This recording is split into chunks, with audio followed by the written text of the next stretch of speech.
Hello everyone, welcome back to our channel. आज हम लोग देखने वाले हैं रिफ्रैक्शन ऑफ लाइट। ये लाइट का 5th लेक्चर है, जिसमें 4th लेक्चर था उसमें हम लोग सिर्फ रिफ्लेक्शन टोटली कवर कर चुके हैं। Mirror formula, lens magnification formula, ये सब कवर हो चुका है 4th लेक्चर तक। अब देखते हैं हम लोग रिफ्रैक्शन ऑफ लाइट, प्रकाश का क्या अपवर्तन। ठीक है, प्रकाश का अपवर्तन। तो कैसे ये आखिर ये होता क्या है? तो आप लोगों को कुछ इमेज यहाँ पर दिखाई दे रहा होगा। ये होता है प्रकाश का अपवर्तन। वहां पर क्या दिखाई दे रहा है आप लोगों को कि एक क्या है, तो कप टाइप टम्बलर है। ठीक है, उसमें क्या रखा गया है, एक पेंसिल को डाला गया और उसमें पानी रखा हुआ है। तो आप लोगों को दिख रहा होगा कि पेंसिल टूटा हुआ है। क्यों दिख रहा है? क्योंकि वहां पर क्या होता है, रिफ्रैक्शन ऑफ लाइट होता है, प्रकाश का अपवर्तन होता है। मतलब क्या, मीडियम चेंज हो रहा है। लाइट जो ट्रेवल करता है ना, एक एयर हो गया यहाँ पर, तो हम लोग को सिंपल सब चीज दिखाई दे रहा है। ठीक है, या इसी मार्कर को हम लोग पानी में डालेंगे तो यहाँ से लगेगा कि इसका कुछ है ना, ये टूट गया है। मतलब आप लोगों को बताता हूँ कि ये हो गया वो बर्तन जिसमें रखा हुआ है, ये जो रखा हुआ है, इसमें यहाँ पर क्या रखा हुआ है, पानी रखा हुआ है। ठीक है, अब यहाँ से हम लोग क्या डालेंगे, इस मार्कर को डालते हैं इस तरह। तो जैसे ही इस तरह डालेंगे ना इस मार्कर को, तो ये मार्कर आप लोगों को पानी में कुछ इस तरह दिखाई देगा। पानी में मतलब क्या है कि आप लोगों को टूटा कुछ ये भाग क्या दिख रहा है, तो टूटा हुआ दिख रहा है। लेकिन यदि इस मार्कर को टोटली पूरा का पूरा अंदर की तरफ घुसा देंगे ना, पूरा पूरा टोटल अंदर की तरफ, तो आप लोगों को ये टूटा नहीं दिखाई देगा। जिस तरह है उसी तरह दिखाई देगा, और बाहर पूरा नहीं, पूरा बाहर निकलना चाहिए। तो आप लोगों को जिस तरह है उसी तरह दिखाई, लेकिन आधा बाहर है आधा अंदर है। तो आप लोगों को इसका जो पोजिशन होगा, मतलब क्या है कि ये इस तरह रहना चाहिए, ये बेसिकली रहना चाहिए इस तरह। और है किस तरह, ये इधर भाग गया है। जो अंदर का पार्ट है वो इस तरफ भाग गया है, और जो बाहर का है वो इस तरफ है। तो बेसिकली यहाँ से हम लोग को क्या समझ में आता है, ये क्यों हो रहा है? बेसिकली ये साथ ही है। हम लोगों को देख नजरिया क्या हो गया है, चेंज हो गया है। कैसे लाइट का जो स्पीड होता है ना, वो क्या हो गया है, चेंज। यहाँ पर रिफ्रैक्शन होता है, रिफ्रैक्शन अपवर्तन होता है। ठीक है, प्रकाश का क्या हो रहा है, अपवर्तन हो रहा है। यही फिनोमेना हम लोग क्या कहते हैं, अपवर्तन। आप लोगों को मैं एक बात बता दूं कि जो क्या होता है, प्रिज्म होता है, जिसमें से हम लोग एक व्हाइट लाइट को, उजरा किरण को हम लोग भेजते हैं एक प्रिज्म से, जो इस तरह इस टाइप का होता है। आप लोग देखे होंगे ये प्रिज्म इस तरह हो गया, और यहाँ पर आप लोग एक और ट्रायंगल बना लीजिए यहाँ से। ठीक, ये हो गया, और ये हो गया, ये हो गया। ठीक है, ये क्या होता है, प्रिज्म होता है। मतलब ये 3D में मैं बना दिया हूँ। लेकिन आप लोग जब इस तरह देखेंगे, यहाँ से एक लाइट रे भेजेंगे तो ये इधर 7 रंगों में निकलता है। क्या रंगों में? 7 रंगों में निकलता है। ठीक है, 7 रंगों में निकलता है। क्या चीज में? जिसको हम लोग विवग्योर कहते हैं। हरा, लाल, ब्लू, पीला, सब कलर का इसमें निकलता है। ठीक है, एक व्हाइट कलर में से। यहाँ पर बेसिकली हो क्या रहा है, तो ये क्या कर रहा है, रिफ्रैक्ट कर रहा है। रिफ्रैक्ट लाइट को क्या कर रहा है, रिफ्रैक्ट कर रहा है अलग अलग भागों में। यहाँ पर रिफ्रैक्शन बेसिकली सब जगह पर होता है लाइट का। अगर मीडियम चेंज हो रहा है, तब ये ग्लास के मीडियम में गया है तो क्या हुआ, रिफ्रैक्शन हुआ है लाइट का, हुआ है ना, पाथ चेंज हुआ है। आप लोग देखे होंगे। एक और आप लोगों को मैं फोटो दिखाता हूँ, यहाँ पर आप लोगों को दिखाई दे रहा होगा। उसमें भी क्या हो रहा है, एक स्लैब है। बेसिकली क्या है, एक कांच का स्लैब है। बेसिकली देखिए, ये व्हाइट स्लैब है, इसमें से इस तरह लाइट भेज रहे हैं। ठीक, लाइट भेज रहे हैं, तो क्या हो रहा है कि ये लाइट कुछ इस तरह आप लोग जा रहा है, उसके बाद फिर ये इस तरह जाकर इस तरह मुड़ जा रहा है। ये ऐसा क्यों हो रहा है? ये पाथ मतलब इसको जाना, इस लाइट को जाना चाहिए था इस तरह कुछ। ठीक है, इस तरह कुछ जाना चाहिए था। ठीक है, लेकिन वो किस तरह जा रहा है, तो देखिए ये आया इस तरह, फिर चेंज हुआ, फिर गया। मतलब ये क्या है, ये टेढ़ा मेरा लाइट क्यों हो रहा है? हम लोग तो पढ़े हुए हैं, light always travel in a straight line. ये आप लोगों का कंसेप्ट थोड़ा सा कंफ्यूज होगा। क्यों? ये हम लोग क्या पढ़े हुए हैं कि प्रकाश जो होता है वो हमेशा सीधी रेखा में चलता है। ऐसा क्यों हम लोग पढ़े हुए हैं? इसलिए क्योंकि जो प्रकाश होता है ना, वो जिस मीडियम में है, पानी में है तो पानी में सीधा चलेगा। देखिए ये ग्लास के मीडियम में है ना, इतना ही मीडियम में, देखिए इतना ही मीडियम में। ठीक है, यही माध्यम में देखिए, तो इसमें ये सीधा है। जैसा ही माध्यम जिस यहाँ पर चेंज होता है, वहीं से वो मुड़ जाता है, अपना रास्ता मोड़ लेता है। जिस पॉइंट पर माध्यम उसका चेंज होगा, मीडियम चेंज होगा, उसी पॉइंट पर वो अपना रास्ता को बदल लेता है। देखिए ये जाना यहाँ से जाएगा, जाता है इस तरह। अगर ग्लास टोटली रहता ना, ये ग्लास नहीं रहता। ठीक है, ये थोड़ी देर के लिए मान लेते हैं ग्लास नहीं रहता है, सॉरी ये एयर नहीं रहता, यहाँ तक ग्लास रहता, तो ये ट्रैवल इसी तरह करता है, इसी तरह करते आता, फिर यहाँ से चेंज होकर भागता। समझ में आया ना? मतलब क्या है कि जिस मीडियम में चला गया वो उस मीडियम में सीधी रेखा में चलेगा। जिस मीडियम में चला गया, यदि मीडियम चेंज कर रहा है तो वो क्या करेगा, अपना रेखा जो होगा ना, जो लाइन होगा वो बदल लेगा, डायरेक्शन बदल लेगा, दिशा बदल लेगा। लाइट का ये प्रॉपर्टी, यही पानी में चल रहा है। मान लेते हैं इधर से रे भेजे, ठीक है, एक रे आया, रे किरण आया यहाँ से, तो ये अपने सीधी रेखा में आ रहा है। जैसे ही पानी में पड़ेगा ना, तो क्या होता है, बेसिकली कुछ इस तरह मुड़ जाएगा।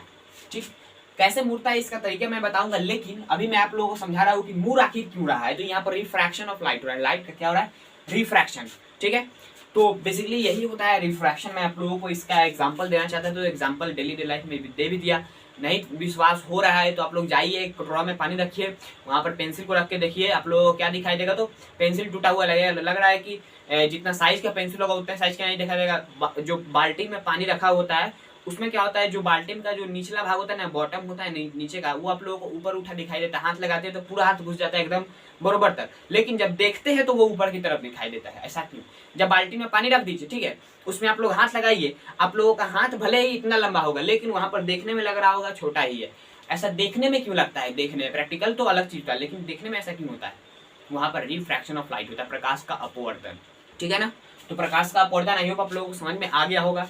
अब देखते हैं इसका लॉज, जैसे लॉज ऑफ रिफ्लेक्शन देखे थे प्रकाश का परावर्तन में, जो प्रकाश का परावर्तन का जो नियम था वो देखे थे, यहाँ पर भी है प्रकाश के अपवर्तन का नियम। दो नियम है, उसको हम लोग पढ़ लेते हैं। एक नियम एकदम सेम है जैसे रिफ्लेक्शन में यानी परावर्तन में पढ़े हुए थे, वो सेम है, ठीक है। तो चलिए हम लोग लॉज ऑफ रिफ्रैक्शन यानी प्रकाश का अपवर्तन का नियम पढ़ते हैं।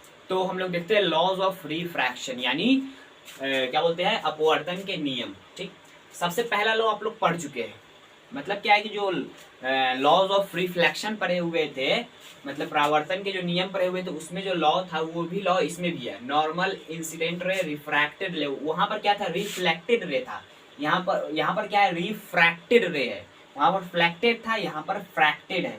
रे लाई इन द सेम प्लेन, ठीक है, सेम प्लेन, ओके। मतलब इसका क्या है कि जैसे कि ये क्या था, ये एक स्लैब था, ग्लास स्लैब था, ठीक। यहां से लाइट रे आया था, ये इस तरह मुड़ गया था, फिर ये इस तरह भाग गया, इसी तरह हुआ है ना। अब बात यहाँ पर ये है, ये जो रिफ्रैक्शन हुआ है लाइट का, वो इसी प्लेन में रहेगा, जैसे इस तरह है इसी प्लेन में रहेगा, ये चेंज नहीं होगा। और नॉर्मल क्या होता है, जिसको हम लोग अभिलंब बोलते हैं, ये जो नॉर्मल है इसको हिंदी में अभिलंब बोलते हैं, ठीक। और इसको हिंदी में बोलते हैं आपतित किरण, इसको बोलते हैं अपवर्तित किरण, ठीक। हिंदी में इसको बोलते थे, नाम लिख देता हूं, अपवर्तित किरण,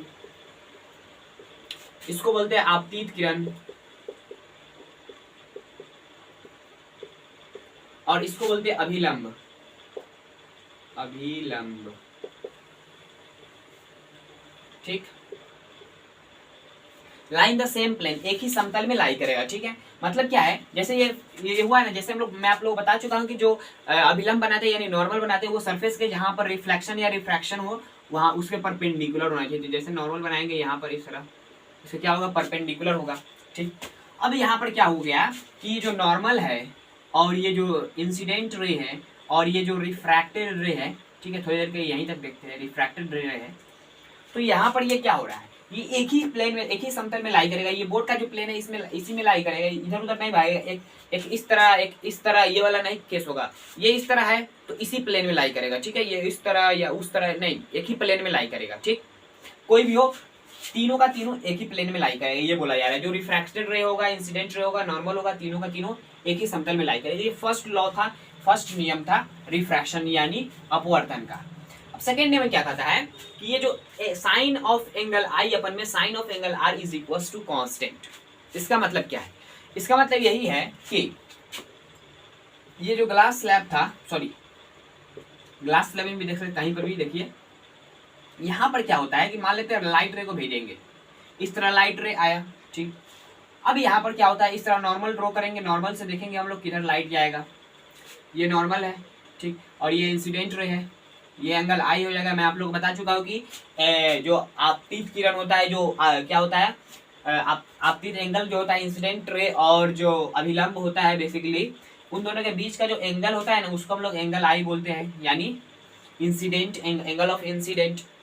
और ये क्या होता है, रिफ्रैक्शन यहाँ पर होगा, बेसिकली ये क्या होगा, इस तरह जाएगा, ठीक। अब यहाँ पर ये इस तरह जाके फिर इस तरह हो जाएगा। अब ये क्यों होता है, इसका केस मैं आप लोग बताता हूँ। पहले आप लोग ये समझिए कि ये इस तरह मान लेते हैं गया, तो ये जो एंगल बचा, ये नॉर्मल, ये जो नॉर्मल ड्रॉ किया और इसमें एंगल बचा एंगल आर, जिसको बोलते हैं रिफ्रैक्टेड एंगल, यहाँ पर बोलते हैं रिफ्रैक्टेड एंगल, ठीक है। अपवर्तित कोण बोल सकते हैं, ठीक है ना। अब यहाँ पर बेसिकली क्या होगा, ये एंगल आई और ये एंगल आर, इन दोनों का जो साइन होता है वो बराबर होता है, मतलब कांस्टेंट होता है। इन दोनों का साइन जो होता है ना, साइन ऑफ एंगल आई अपन में sine of angle r is equal to constant, इन दोनों मीडियम के ही लिए। अब इसी मीडियम में क्या हो गया कि फिर यहाँ देखिए, इस मीडियम के लिए कुछ कांस्टेंट हो गया, मान लेते हैं कुछ वैल्यू आ गया, तो फिर उसके बाद क्या हो गया, फिर मतलब कुछ एंगल पर डाले हम लोग। यही मीडियम में क्या करें, यही मीडियम है, इसमें वाटर है, इसमें भी वाटर था, ठीक। यहाँ से लाइट रे आया और ये परपेंडिकुलर यानी नॉर्मल ड्रॉ किए, फिर वो कुछ एंगल पर गया, यहाँ से एंगल कुछ आया, यहाँ पर एंगल कुछ आया।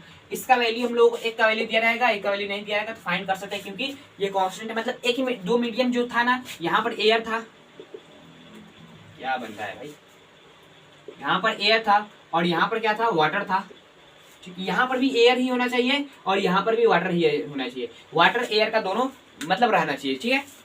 अगर यहाँ पर कुछ और हो जाता, ग्लास हो जाता और यहाँ पर वाटर हो जाता, तो ये काम नहीं करता, वहां पर उसका वैल्यू अलग आता, लेकिन उसका वैल्यू अलग आता। और इसका जो वैल्यू यानी मान आया जो ना, वो एक जो कांस्टेंट आ जाएगा, फिर वही दोनों मीडियम होना चाहिए, उसी मीडियम का जो साइन एंगल आई अपन में एंगल आर निकालेंगे वो इसके बराबर कर सकते हैं, ठीक है। तो यही नियम है, सेकेंड नियम। अब इस जो कांस्टेंट आता है ना, इस कांस्टेंट टर्म को हम लोग बोलते हैं क्या, this constant is known as refractive index, यानी अपवर्तनांक, ठीक है। अपवर्तनांक हिंदी में बोलते हैं इसको, रिफ्रैक्टिव इंडेक्स। अब इस रिफ्रैक्टिव इंडेक्स के बारे में हम लोग डिटेल में जानते हैं, तो अब देखते हैं बेसिकली क्या, तो रिफ्रैक्टिव इंडेक्स अपवर्तनांक क्या होता है, इसको हम लोग स्मॉल एन से डिनोट करते हैं, ठीक है। अपवर्तनांक एक बेसिकली ऑप्टिकल डेंसिटी है, इसको बोल सकते हैं ऑप्टिकल डेंसिटी। ये वर्ड आप लोगों को थोड़ा सा मतलब अलग लग रहा होगा, जैसे डेंसिटी देखते हैं ना, मास बाई वॉल्यूम, उसी तरह होता है, लेकिन यहाँ पर जो मास बाई वॉल्यूम, वहाँ पर मास डेंसिटी होता है ना, वो अलग टर्म हो गया। लेकिन ये ऑप्टिकली डेंसिटी का मतलब क्या है, ये लाइट के फेरा में जो जितना लाइट के बात होगा उसी में रहना है, मास एनर्जी ये सब नहीं जाना है, ठीक है ना। मैं आप लोगों को समझाने के लिए बता रहा हूँ। तो अब इसको डिफाइन कैसे किया गया है कि जैसे ऑप्टिकल डेंसिटी, सॉरी यहाँ पर रिफ्रैक्टिव इंडेक्स देखना है, अपवर्तनांक, इसका फॉर्मूला क्या होता है, n is equal to c upon में v, ठीक। ये आप लोगों को थोड़ा सा कंफ्यूज हो रहा होगा क्या है ये, और यहाँ पर n क्या है, n मीडियम का है, जिस मीडियम में रखा गया है। मतलब क्या है कि ये क्या है, speed of light in vacuum. जैसे चांद पर जाते हैं, जो रास्ता पड़ता है बीचवा में, वो क्या होता है, वैक्यूम होता है। जो रास्ता पड़ता है ना बीच में, वो क्या होता है, वैक्यूम होता है। जो खाली उसमें कुछ भी नहीं हो, कुछ भी नहीं, वो क्या है, तो वैक्यूम है। उसमें जो लाइट का स्पीड है डिवाइडेड बाई लाइट का स्पीड इन वह वैक्यूम जहां पर लाइट को चलाया जा रहा है, उसके रिलेटिव में देखते हैं, इसके रिलेटिव में। अब क्या है कि speed of light in medium, जिस मीडियम में उसको रखा गया, ये मतलब क्या है, velocity speed of light in medium. तो ये बेसिकली फॉर्मूला होता है। अब इसको बेसिकली ये क्या चीज होगी, ये स्पेसिफिक हो गया एक अति के लिए, एक मीडियम के लिए, इसके रिलेटिव में देख लिए तो ये एक ऐसा टर्म है जो मतलब हर जगह से, ये जो स्पीड ऑफ लाइट है ना वैक्यूम में, जिसका स्पीड ऑफ लाइट हम लोग निकालते हैं, सी का वैल्यू कितना, तो 3 × 10⁸ मीटर पर सेकेंड, 3 लाख किलोमीटर एक सेकेंड में चलता है। तो वो क्या चीज का होता है, एयर का, नहीं तो वैक्यूम का। एयर का थोड़ा सा बहुत कम होता है, बहुत कम, इसकी वजह से बराबर ही मान देते हैं दोनों को। एयर में और वैक्यूम में लाइट का स्पीड जो होता है वो सेम होता है, उसके अलावा कहीं पर भी आएंगे तो थोड़ा मोड़ा चेंज होता है, ठीक। तो बेसिकली ये क्या है, speed of light in vacuum हम लोग बोलते हैं। अब ये तो हो गया, एक और देखते हैं, रिलेटिव रिफ्रैक्टिव इंडेक्स, ठीक है। मतलब एक के रिलेटिव में कितना होगा, मतलब क्या है कि वाटर के, पानी के रेस्पेक्ट में ग्लास का रिफ्रैक्टिव इंडेक्स कितना है, ये देखते हैं हम लोग। पानी के रेस्पेक्ट में ग्लास का refractive index of 1 with respect to 2, यानी पानी के रेस्पेक्ट में ग्लास का, तो refractive index of glass with respect to water is equal to n लिखा हुआ है, ठीक है। ये क्या होता है कि refractive index of water divided by refractive index of glass, ये इस तरह लिखा जाता है। ये बेसिकली मैं लिख दिया हूं, लेकिन ये ग्लास वाटर के रिलेटिव में लिख दिया हूं। इसको हम लोग लिखते हैं क्या, refractive index of 1 with respect to 2 is equal to refractive index of 2 divided by refractive index of 1, इस तरह लिखते हैं। यानी इसका मतलब कहने के क्या है कि इज इक्वल टू, इसको बोल सकते हैं कि स्पीड ऑफ लाइट, प्रकाश का स्पीड इन मीडियम 2, ठीक है। इसको मैं मिटा दे रहा हूं, इन मीडियम 2 डिवाइडेड बाई प्रकाश का स्पीड, यानी speed of light in medium 1, ठीक, ये होता है। और एक ये रिलेटिव हो गया इसके रेस्पेक्ट में ये, और ये एक स्पेसिफिक ऐसा हो गया जो ये है ना, ये कभी चेंज नहीं होता, इसकी वजह से ये हमेशा हम लोग निकालते हैं, इसके रेस्पेक्ट में हमेशा ही हम लोग को दिया रहेगा ना, जो इसी के रेस्पेक्ट में दिया रहेगा। ओके, तो ये जो है ना, ये एक ऐसा कंपेरिजन करने का टॉपिक है बेसिकली, कि जो होता है ना वैक्यूम के रिस्पेक्ट में स्पीड ऑफ लाइट ग्लास में कितना चलता है, मतलब क्या है कि रिलेटिव क्या बोलते हैं इसको हम लोग, क्या बोलते हैं, रिलेटिव रिफ्रैक्टिव इंडेक्स, ये हो गया। अब ये एक स्पेसिफिक हो गया बेसिकली, ठीक है, इसको हम लोग रिफ्रैक्टिव इंडेक्स बोलते हैं, इसको रिलेटिव रिफ्रैक्टिव इंडेक्स बोलते हैं। ओके, तो आई होप आप लोगों को रिफ्रैक्टिव इंडेक्स का कॉन्सेप्ट समझ में आ गया होगा। अब देखते हैं कुछ इंपॉर्टेंट टॉपिक को, जिसमें हम लोग देखेंगे ग्लास स्लैब के बारे में, जहां पर ये लास्ट टॉपिक है। इसमें क्या है, तो refraction through glass surface, rectangular glass slab, बर्फ का जो सिल्ली होता है वो मतलब ग्लास की तरह ही रहता है बेसिकली, जो बर्फ का सिल्ली होता है ना, उसी की तरह ग्लास का एक चीज बना दी है रेक्टेंगुलर, उसमें से लाइट को इस तरह भेजे कुछ एंगल पर। अच्छा, यहाँ पर हम लोग नॉर्मल ड्रॉ करेंगे, जिसको हम लोग N1 बोलेंगे, ठीक है, ये परपेंडिकुलर होगा इस सरफेस के, इसको एंगल I बोलते हैं, मैं आप लोगों को बता चुका हूँ। अच्छा, और ये जो रिफ्रैक्शन, देखिए ये जो इंसिडेंट रे आ रहा है, जिसको हम लोग क्या बोलते हैं, तो आपतित किरण बोलते हैं, ये इंसिडेंट रे हो गया यहाँ तक।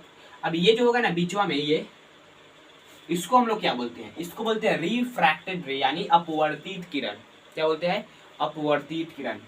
और ये जो एंगल होता है इसको हम लोग बोलते हैं refracted angle, angle of refraction. ठीक, यहाँ तक हो गया। अब ये आगे आते आते आते क्या होता है, ये फिर से मीडियम चेंज हुआ, यहाँ पर मीडियम चेंज हुआ तो अपना रास्ता बदल दिया, अब फिर यहाँ पर चेंज हो रहा था, ये भी तो बदलेगा ना, जैसे चेंज होते जाएगा मीडियम बदलते जाएगा, चेंज होते जाएगा मीडियम बदलते जाएगा, तो यहाँ पर भी बदला। फिर यहाँ पर हम लोग जैसे नॉर्मल ड्रॉ करेंगे, यहाँ से देखेंगे तो यहाँ पर हम लोग जो दिखते हैं ना, क्या दिखाई देता है कि ये जो एंगल यहाँ से भटका है, इस एंगल को बोलते हैं ई, और इस एंगल का नाम क्या है, तो इस एंगल को हम लोग बोलते हैं इमर्जेंट एंगल। क्या बोलते हैं, इमर्जेंट एंगल। ठीक है, E for emergent angle, angle of emergence. ठीक है, एंगल ऑफ इमरजेंट। और इस ये जो रे जा रहा है, इस एंगल को बोलते हैं इमरजेंट रे। क्या बोलते हैं, इमरजेंट रे, इमरजेंट रे। ठीक, इसको हिंदी में क्या बोलते हैं, तो इसको बोलते हैं निर्गत किरण। क्या बोलते हैं, निर्गत किरण।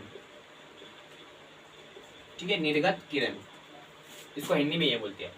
अच्छा, तो यहाँ तक तो हो गया। अब देखते हैं ये इसी तरह क्यों गया, ये इस तरह गया, फिर थोड़ा सा इधर हो गया, फिर उधर भाग गया, ऐसा क्यों हो रहा है? ऐसा इसलिए हो रहा है, यहाँ पर एक टर्म डिफाइन किया गया है, रेयरर और डेंसर। तो बेसिकली जो रेयरर डेंसर होता है, डेंसर जिसको हम लोग हिंदी में बोलते हैं सघन, और जो रेयरर होता है विरल। ठीक, सघन और विरल, डेंसर यानी सघन, रेयरर यानी विरल। ये आखिर होता क्या है डेंसर और रेयरर का? देखिए, डेंसर उसको बोलते हैं जिसमें स्पीड ऑफ लाइट क्या होता है, कम हो जाता है। स्पीड ऑफ लाइट कम हो जाता है, मतलब क्या है कि हम लोग क्या करते हैं, एयर से लाइट को मारते हैं, वो क्या चीज में जा रहा है, तो ग्लास में जा रहा है, थोड़ी देर के लिए मान लेते हैं, तो ग्लास में जैसे ही जाएगा वहां पर उसका स्पीड कम हो जाता है। तो ग्लास क्या है, एयर के रिस्पेक्ट में, एयर से जब हम लोग देखेंगे ग्लास को, तो क्या होता है, वो डेंसर होता है, वहां पर जाकर स्पीड कम हो जाता है। जैसे देखिए, मतलब क्या है कि यहाँ पर एक क्या रखा हो गया है, तो एक छोटा सा बिल्डिंग रखा गया इतना बड़ा, उसके सामने इतना बड़ा बिल्डिंग है। ठीक है, इतना बड़ा, इस बड़े की बिल्डिंग के सामने ये क्या दिखाई देगा, छोटा, लेकिन इस बड़े के सामने भी इतना बड़ा कर दे एक और, तो वो क्या होगा, इसके सामने ये छोटा दिखाई देने लगा।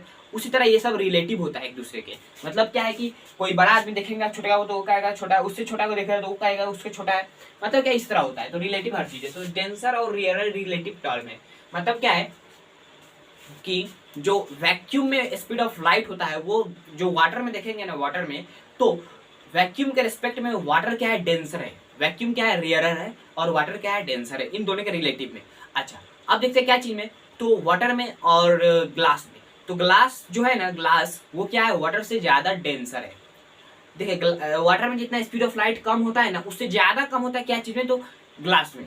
तो यहाँ से हम लोगों को समझ में आता है, जिसमें स्पीड ऑफ लाइट ज्यादा कम हो उसको हम लोग क्या बोलते हैं, डेंसर बोलते हैं, यानी सघन बोलते हैं, और सघन मीडियम बेसिकली बोलते हैं। ठीक है, और रेयरर जिसमें स्पीड ऑफ लाइट क्या हो, कम हो, उसको हम लोग क्या बोलते हैं। मतलब क्या है कि देखिए, जैसे हम लोग क्या करते हैं कि ग्लास से लाइट मारते हैं, ठीक है, ग्लास के अंदर से लाइट मारेंगे तो वो क्या मान लेते हैं, एयर में जाएगा। तो स्पीड ऑफ लाइट एयर में जो होगा ना, सॉरी ग्लास में जो होगा ना, उस जैसे ही बाहर निकलेगा एयर में, वहां पर उसका स्पीड बढ़ जाएगा। तो बेसिकली क्या होता है कि डेंसर और रेयरर का ही आप लोग कंसेप्ट समझ में आएगा। अब यहाँ पर बात ये है, अब लाइट मुड़ता आखिर क्यों है? जैसे वो सिचुएशन चेंज होता है, मतलब रेयरर से डेंसर जाता है या डेंसर से रेयरर, तो वो अपना पाथ बदल लेता है। क्या होता है? पाथ बदल लेता है। इसी की वजह से ये टेढ़ा मेढ़ा दिखाई देता है। ये इस तरह जाएगा, फिर उस तरह जाएगा, डांस करते करते जाता है लाइट रे। तो पहली बात ये है कि जैसे ही रेयरर से कोई लाइट डेंसर में प्रवेश करता है, घुसता है, कोई इंटर करता है रेयरर से डेंसर में, यानी क्या है, विरल से सघन में जैसे ही जाता है, तो वो अभिलंब जो होता है ना, नॉर्मल की तरफ मुड़ जाता है। जैसे ही क्या होता है, विरल से सघन में लाइट रे जाता है, वो क्या होता है, अभिलंब की तरफ मुड़ जाता है। देखिए ये लाइट रे जाना चाहिए इस तरह, ये इस तरह इसको जाना चाहिए था कि नहीं, ये इस तरह जाता, लेकिन क्या हुआ, ये थोड़ा सा इस तरफ डेविएट हो गया, अपना रास्ता को बदल लिया, चेंज कर लिया। क्यों चेंज किया? इसी तरफ, वो उस तरफ भाग सकता था, भागता, लेकिन कब, जब ये जो होता है ना, ये मीडियम, इस मीडियम के रेस्पेक्ट में रेयरर होता। मतलब क्या है कि ये क्या होता है, इसका जो रिफ्रैक्टिव इंडेक्स था वो क्या होता है, कम होता, और इसका क्या, सॉरी, इसका ज्यादा होता है, इसका कम होता। अभी क्या है, एयर का कम है और इसका ज्यादा है। एयर का कितना होता है, एयर का 1 होता है। कैसे? तो देखिए हम लोग कैसे निकालते थे रिफ्रैक्टिव इंडेक्स, तो रिफ्रैक्टिव C/V, तो स्पीड ऑफ लाइट है मीडियम, तो कौन सा मीडियम का देखना है, तो एयर का। तो एयर में कितना होता है, तो जितना C होता है उतना ही होता है, तो 1, वैक्यूम और एयर का 1 होता है। ठीक है, ओके।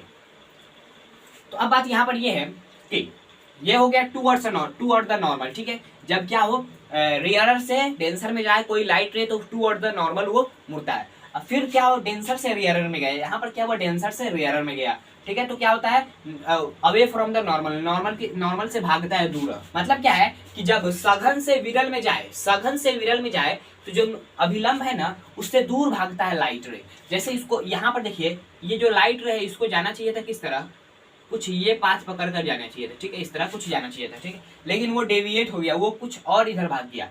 ठीक है, तो वो भागा ना, तो ये क्यों हुआ, क्योंकि ये मीडियम चेंज हुआ और इसका रिफ्रैक्टिव इंडेक्स चेंज हुआ। ठीक है, डेंसर से रेयरर, रेयरर से डेंसर हो रहा है, इसी की वजह से ये भागा। अच्छा, शुरुआत में जो लाइट ये जा रहा था, और ये बाद में ये जो यहाँ पर लाइट रे का जो पोजीशन था वो चेंज हो गया। इस जो डिस्प्लेसमेंट हुआ लाइट का, जो पाथ का जो डिस्प्लेसमेंट हुआ, उसको हम लोग बोलते हैं लेटरल डिस्प्लेसमेंट। क्या बोलते हैं, लेटरल डिस्प्लेसमेंट, पार्श्विक विस्थापन, पार्श्विक विस्थापन। ठीक है, लेटरल डिस्प्लेसमेंट उसको बोलते हैं, क्या बोलते हैं, लेटरल डिस्प्लेसमेंट। ठीक है, पार्श्विक विस्थापन, ठीक है, पार्श्विक विस्थापन इसको बोलते हैं। क्या इसको हम लोग क्या बोलते हैं, लेटरल डिस्प्लेसमेंट, और इसका हिंदी टर्म यहाँ पर आप लोगों को दिख जाएगा। ठीक है, ओके। तो आई होप आप लोगों को ये जो रिफ्रैक्शन होने का तरीका है, क्या होता है, किस तरह नॉर्मल आगे पीछे होता है, नॉर्मल सॉरी, जो रेस कैसे किधर जाएगा, भागेगा, वो क्या चीज पर डिपेंड करता है, तो रेयरर और डेंसर। ठीक है, और ये रेयरर डेंसर क्या होता है, डेंसर क्या हो, जो डेंसर होगा ना उसका रिफ्रैक्टिव इंडेक्स ज्यादा होगा, जो रेयरर होगा इसका रिफ्रैक्टिव इंडेक्स कम होगा, इतना जान लीजिए। ओके, तो आई होप आप लोगों को यहाँ तक का कंसेप्ट समझ में आ गया होगा। समझ में आया तो ठीक है, चलते हैं। जय हिंद, जय भारत।